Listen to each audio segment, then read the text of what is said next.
Imagine waking up in total darkness. Your arms won't move. Your chest feels crushed under something heavy, and when you finally manage to breathe, the air tastes like dirt and rotting flesh. That's when you realize you're inside a coffin. But here's the part that will haunt me forever. I wasn't buried alone. There was something else in there with me, and when I touched it, I swear it moved. The first thing I noticed was the smell. Damp, moldy, suffocating, like rotting leaves mixed with something sharper, something metallic. My chest ached before I even opened my eyes each breath. Shallow, fighting for air that wasn't there, I tried to sit up. My forehead cracked against something hard. Wood splinters bit my skin. My hands flew upwards, searching blindly, and they landed on smooth, cold boards just inches above my face. That's when I realized I was inside a box, a coffin. The panic came in waves, drowning me faster than the stale air. My fingernails clawed at the wood, scraping uselessly. My heart hammered so hard it felt like it would burst. I opened my mouth to scream, but the sound caught in my throat. No one would hear. The walls pressed in around me thick and heavy, muffling everything, and then I felt it, something warm brushing against my arm. At first I thought it was my imagination. My body was trembling so badly I could barely tell what was real. But then the warmth pressed harder, the texture soft, fleshy, and horribly still. My hand recoiled, but in the pitch-black darkness I could not escape. I reached out again slowly, this time trembling. My fingers touched skin, cold, clammy, unbreathing skin. There was another body in here with me. I wanted to believe it was a nightmare, that I'd wake up sweating in my bed, heart pounding safe. But the coffin's wood was rough against my fingertips, the suffocating air real, the weight of soil above pressing down so hard my ears rang. And the body was real. I tried to calm myself. Remember, how did I get here? The last clear memory I had was leaving a bar the night before I had been drinking maybe too much. The street was quiet, just the sound of my shoes on the cracked pavement. Then, a flash, hands grabbing me, a cloth over my mouth, darkness. Had they killed me? No, I was breathing barely. This wasn't some botched burial someone had put me here alive, intentionally, and they hadn't put me in here alone. The body beside me shifted, or maybe it was just my imagination again, my brain starved of oxygen. But no, I felt it. The faintest movement. It wasn't completely dead, or it was, and something was wrong with it. I pressed myself flat against the coffin wall, ribs screaming with every shallow inhale. My hand brushed against the cold skin again. This time I felt something unmistakable. A face, mouth slack, eyes closed, a corpse. I wanted to scream, but the air was already thinning. Screaming would only steal more of it. My nails dug into the coffin lid again. Desperate clawing, breaking. Somewhere above me, dirt shifted. The weight of it settled deeper on the wood as if mocking my useless attempts. And then, in the suffocating black, my worst fear came true. The corpse moved. At first I told myself it was just the coffin shifting under the weight of the soil, wood creaks, dirt settling. That's what I wanted to believe. But the touch was deliberate. The corpse's arm had brushed against mine. I froze, lungs burning, as if my body instinctively refused to breathe. Every nerve screamed that I wasn't alone, that whatever was lying next to me wasn't just dead flesh. In the choking black, I reached out with trembling fingers, forcing myself to feel again. My palm hovered, then landed on its shoulder, cold, unmoving, a corpse. Relief surged until the shoulder twitched under my hand. I yanked my arm back as though burned. My knees bent, heels pressing into the wood, every muscle trying to shrink away, though there was nowhere left to go.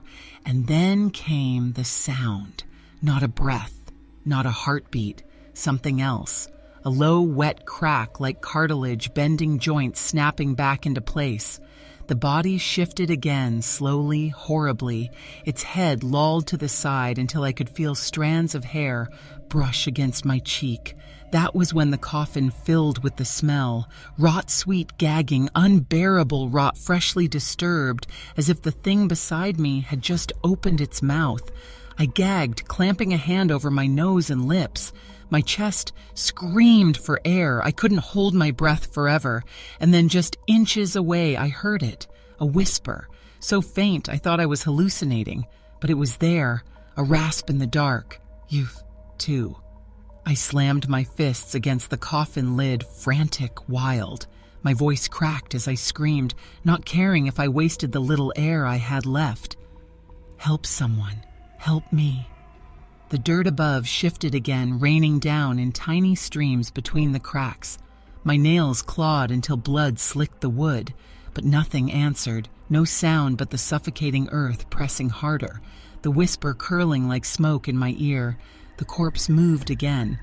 This time, its hand slid across my stomach, slow and heavy.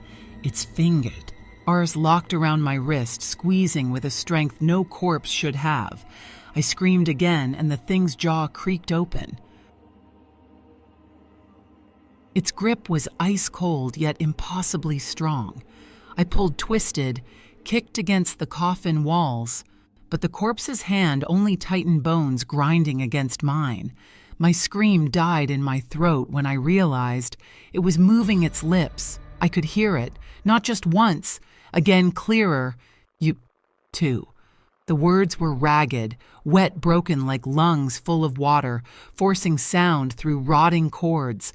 I tried to shut it out, pressing my free hand over my ears, but it didn't matter. The whisper seeped inside my skull, vibrating through the coffin walls, through my bones. Buried? Alive. My body shook so hard the coffin rattled. No, you're dead. You're dead. I shouted, tears streaming down my face. The corpse's jaw creaked wider with a brittle snap, teeth scraping together. In the dark, I felt hot breath, impossible, rancid and damp, spill across my cheek. Then came the scratching, not from above, from within the coffin itself. The corpse's free hand scraped along the wood nails, dragging deep gouges, as if it were marking something. Letters, words. I forced my eyes shut, praying, begging for unconsciousness, for death, for anything but this. And then, through the suffocating soil and wood above us, another sound joined, a muffled thud, dull repeated. Someone was digging. At first I thought I was hallucinating, the dull rhythmic thud above my coffin beating through layers of dirt. But no, it was real. Someone or something was digging. I screamed, pounding against the coffin lid with every ounce of strength I had left. Help. Please, I'm down here. The corpse's grip didn't loosen. If anything, it clamped tighter as though it knew what was happening. Its rotting fingers squeezed until my bones ached. The thuds grew faster, closer. Chunks of soil shifted, raining down between the wooden cracks. Hope, real blinding hope, flared in my chest for the first time, and then silence. No more digging, just stillness. I waited, breath caught in my throat, praying for the sound to return. Instead, I heard another noise, right against the lid, scraping, not the metallic clang of a shovel. No, it was nails, long sharp nails dragging across the coffin lid, slow and deliberate like claws testing the wood. The corpse below me whispered again, voice trembling with hunger. They're not here to save you. The scraping paused, and then a low chuckle echoed from above the soil. Inhuman, muffled, and wrong, the scraping stopped. For a heartbeat, the world went dead silent. Only my ragged breathing and the corpse's foul wheezing filled the dark. Then, crack! The coffin lid split, a jagged line of soil spilling through. A hand burst in. Pale skeletal, its fingers impossibly long. Not human.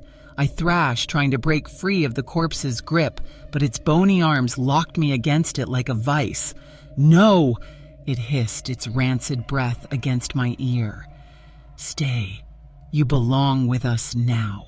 The pale hand clawed wider, tearing wood apart like wet paper.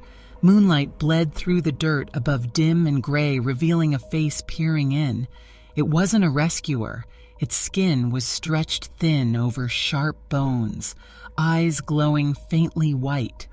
It smiled at me, its teeth jagged and too many, before speaking in a voice that rattled the coffee. "And walls! You shouldn't have woken up."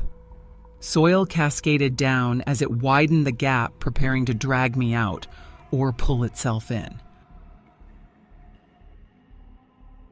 The coffin shuddered as the thing outside yanked harder, ripping chunks of wood away. The corpse holding me trembled, then started laughing, a guttural, rattling sound that made my blood freeze. "It's here for you," it whispered, "not me." Before I could react, the corpse's grip loosened. It shoved me upward, straight toward the opening. Cold fingers snatched my wrist. I screamed as the creature outside pulled its grip, burning like ice. My nails tore into the wood as I tried to hold on, splinters ripping into my palms. The coffin tilted dirt, pouring in until it was up to my chest. I kicked, thrashed, begged. But the monster's strength was inhuman.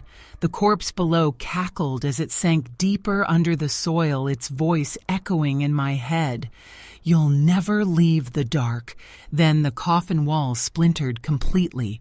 The thing wrenched me upward, dragging me through the wet earth, pulling me into a tunnel that shouldn't exist. An endless shaft of writhing shadows. And I realized this wasn't a graveyard. This was something else. The world turned into choking soil and suffocating blackness. The creature dragged me through a narrow tunnel, the earth closing in on all sides. My lungs burned as I gasped dirt, filling my mouth. Suddenly, torches flared to life along the walls, except they weren't torches.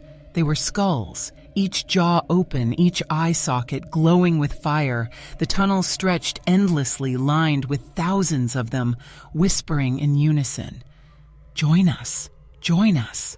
The thing pulling me wasn't fully human. I could see its back now. Skin stretched too tight over bones, its spine jutting like broken glass, its head twitching unnaturally. Behind me, the coffin had vanished. There was no going back. The whispers grew louder, and the corpse's voice echoed from nowhere. "You should never have woken up. You should have stayed dead." My fingernails clawed at the tunnel walls, but every bone skull I touched began screaming. And then I realized the faces in the walls were people I knew. The whispers weren't random. They were names. My mother, my best friend from school, even my own name chanted over and over in 1,000 ghostly voices. I pressed my hand against one of the skulls, and the hollow eyes shifted, morphing into my mother's face. Her lips moved, though no sound came, just a dry rasp. "Why didn't you save me?" I stumbled back, but everywhere I turned, the walls came alive. The faces weren't strangers. They were people who had died around me my entire life. The car accident victim I once drove past, the old neighbor who mysteriously vanished. All of them blaming me.